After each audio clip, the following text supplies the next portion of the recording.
Hi, this is Dr. Mike, and today we are going to talk about Chapter 14, Economic Justice.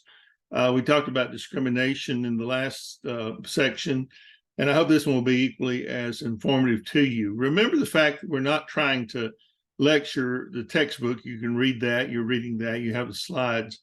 My goal is just kind of to whet your appetite to get you to want to read certain sections because of their importance to you and to your career and to your future. It's always good to think about things that we wouldn't normally think about. And so we have a lot of great things in these chapters. And I realize sometimes the book's a little bit difficult to read, but I encourage you again to make the effort because it's really good to, be exposed to the material, even if you don't take in everything that probably is there to take in. Do remember to do the TED Talks. Those are very important. I think they add a great dimension to what we're doing. And so as we move into this section in week 4, we realize that we're over the halfway mark. So be sure to check your grades and be sure that you are where you want to be, and be sure that you're on time with your writings and things as we move forward. And so as we think about economic justice, we realize that there is a problem in the world, and there always has been, of economic inequities. Social justice is one of those things we talk about here because both from the utilitarian and the deontological points of view.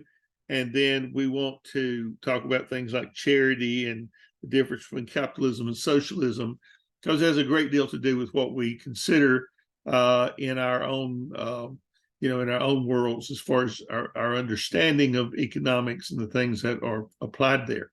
Let me find my slides here and we'll move there so you'll have something to look at other than me. And but anyways, when we talk about economic inequality, we're talking about the realities are that in 2014, when the book was published, I'm sure there's been other revisions since then, 15% of the U.S. population lived in poverty.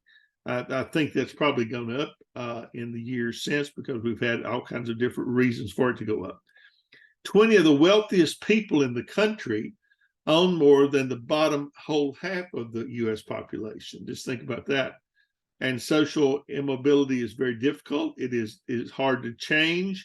Half Americans will remain in their same social strata that they're born into. And that may be something that you feel very directly, because I usually talk to my nursing students when we have live sessions about how many want to move and how many want to do this and do that.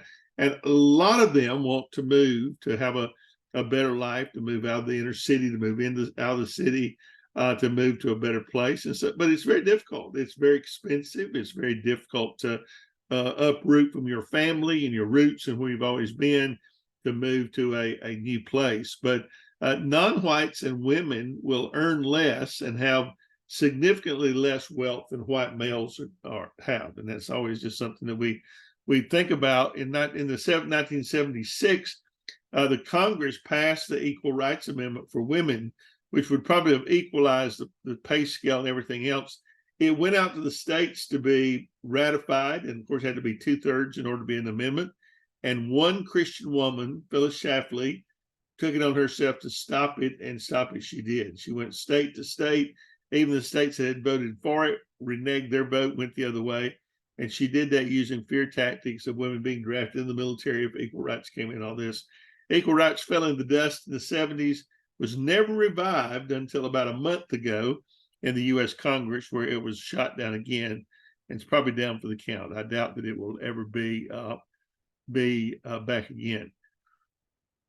There are long-term effects to poverty, as you well know, problems that affect the society as a whole. The Affordable Care Act, Obamacare, those kind of things have been a plus, moving in a good direction. But the conservative view, that is mainly Republicans these days, is that the government ought not be involved in healthcare. Well, the reason we have the mess we have is because we've not been involved in healthcare and let the insurance companies and the drug companies do all the work.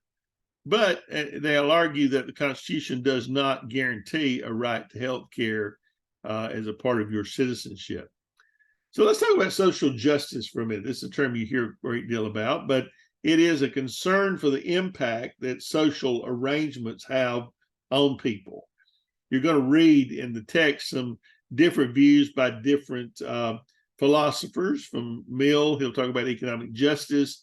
Kant talks about human dignity, and John Locke talks about the free market economy. These were things that were being discussed when this country was formed about what kind of government, what kind of how are we going to have, we're going to have capitalism or whatever, democracy, republic. And so most of these, the concept of social justice, have to do with different kinds of economic distribution and whether it's done justly or not. And so I want you to pay attention to that as you read that. It's better read and thought about, I think, than tried to discuss. But things like equal opportunity.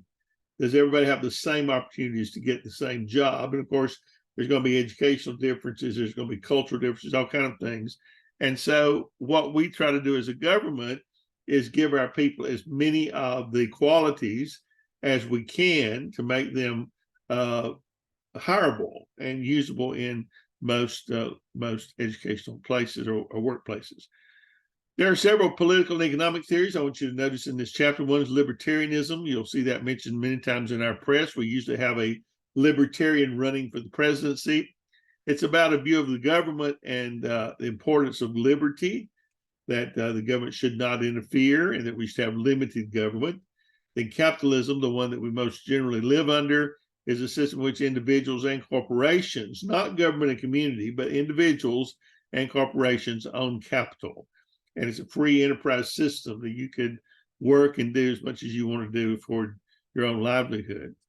The other very well-known form of economic theory is socialism, in which the government controls, they manage the ownership of goods and services like education, healthcare, utilities, natural resources, but you don't have the freedom to do what you want to do with those.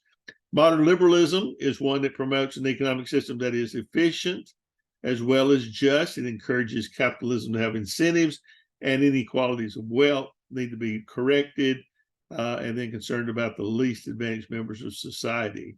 And those would normally, in this day, would be probably made up for our Democratic Party. Communitarianism, where people live socially, naturally belong to communities, and that should be the way that they're taken care of through their communities.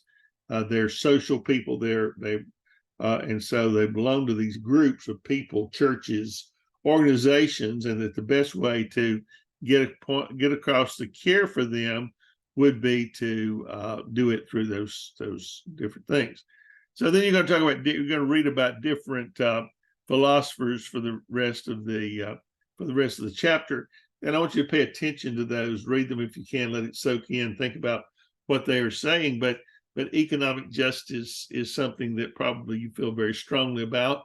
Trying to get ahead in this world with inflation, all the things that go along with that make it very difficult. So let me encourage you to read this chapter with some attention, and then I'll look forward to reading your discussions and your thought processes from the end of that.